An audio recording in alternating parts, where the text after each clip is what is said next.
पंढरपूरमधल्या विठ्ठल मंदिराच्या दर्शन मंडप परिसरामधल्या स्वच्छतागृहामध्ये चक्क दारूच्या बाटल्या, सिगरेटची पाकिटं आणि गुटख्याच्या पुड्या सापडल्यात।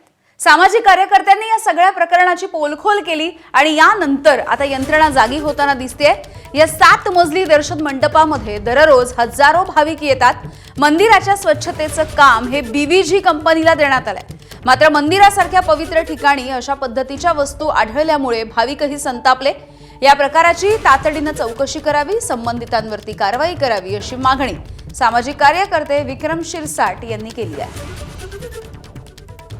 ज्ञानेश्वर महाराजांच्या नावाचा जो दर्शन मंडप आहे, या दर्शन मंडपात अतिशय गैरप्रकार घडलाय। या दर्शन मंडपाच्या तिथं जे शौचालय आहे तिथं दारूच्या बाटल्या, तंबाखूच्या पुड्या, सिगरेटचे पाकिटं अशा नाही ते वस्तू आढळून आलेले सर्व भाविक भक्तासह पंढरपूरकरांच्या भावना दुखावलेल्या आहेत। या प्रकरणात कोण जे दोषी असतील त्यांची सीसीटीव्ही फुटेज काढून कठोरातली कठोर कारवाई व्हावी। एबीपी माझा, उघडा डोळे बघा नीट।